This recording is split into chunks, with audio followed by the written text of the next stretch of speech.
Sweden سے Paris جا رہا تھا، 45 منٹ کی ٹوٹل فلائٹ ہوتی ہے، 2 والی سیٹ تھی اور جہاز بھی ایسا تھا اس کا ہارن کے علاوہ ہر چیز بج رہی تھی، کرسیاں بھی اس کے ہل رہی تھی۔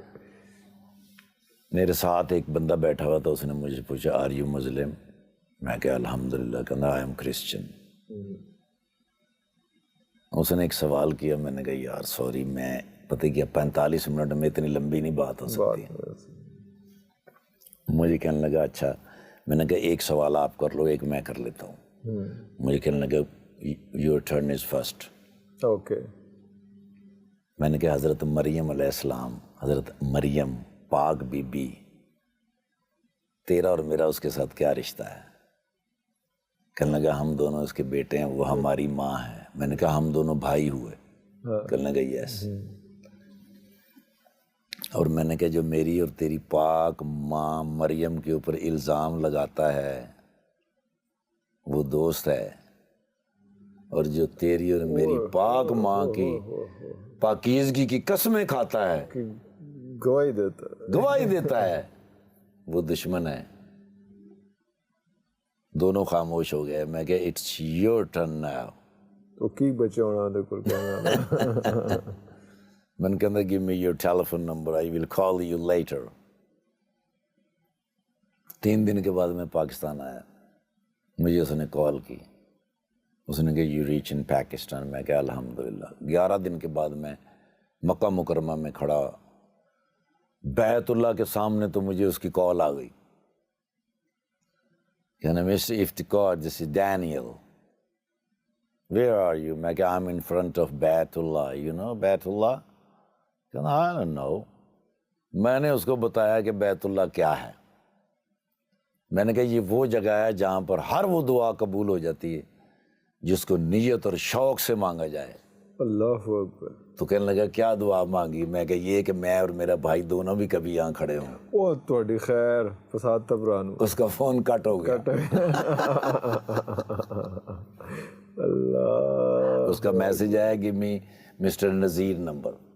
میں نے ان کو ذکر کیا تھا، میں نے کہا سویڈن آیا تھا نذیر بھائی جان کے پاس، تو اس نے کہا give me your Nazir number. میں نے نذیر صاحب کا نمبر بھیجا اور ساتھ میں نے نذیر صاحب کو کال کی۔ میں نے کہا ڈینیل کی کال آئے گی، خیال رکھنا، میرا بھائی ہے۔ ایک دن مکہ مکرمہ میں رہا، اگلے دن پرائیویٹ ٹیکسی سے جناب میں جا رہا ہوں تو مجھے ڈرائیور نے کہا کہ حدود حرم مدینہ منورہ کی حدود میں داخل ہونے لگے ہیں، حضور سے اجازت بھی لے لیجئے اور درود شریف پیش کر دیجئے۔ بڑا مشکل کام ہے، بڑا مشکل کام ہے۔ وہاں حضور سے اجازت لی، مانگی، درود شریف پڑھا۔ حدود کے اندر میں انٹر ہوا ہوں تو سر میرے موبائل کے اوپر بلنک ہوا mister Iftikhar Thakur, I was Daniel, now I am Muhammad Umar, اللہ اکبر، and you are in Bait Allah, please pray for me. میں نے فوراً نذیر بھائی کو کال کی، میں نے نذیر بھائی، اس نے کہا ساری رات میرے پاس رہا ہے۔ میں نے کہا میرے مالک محمد رسول اللہ صلی اللہ علیہ وآلہ وسلم کے صدقے اتنے تحفے مجھے دیے زندگی میں، اس سے بڑا تحفہ کیا ہو سکتا کہ ابھی تو میں حدود میں داخل ہوا تو تحفے آنے شروع ہوئے ہیں۔ مدینہ سے پرسکون جگہ کوئی نہیں ہے دنیا میں۔ 3-4 مہینے کے بعد جب میں وہاں گیا سویڈن، میں نے جا کے محمد عمر سے ملاقات کی، انہوں نے کہا گھر سے مجھے نکال دیا۔ کوئی نہیں خیر، میں نے ابھی یہ چھوٹا سا سٹور ڈالا ہے، اسی سٹور کے اوپر رہتا ہوں، اسی پہ رہتا ہوں، وہیں پہ کام شام۔ یس۔ 1 سال کے بعد وہ پاکستان آیا میرے پاس، تو ہماری ایک سٹار تھیں یہاں کی، بہت اچھی سٹار، سنگر بھی تھیں اور اداکارہ بھی بہت کمال تھی۔ میں نے ان سے ایک دفعہ پوچھا، میں نے کہا شادی کیوں نہیں کرتی؟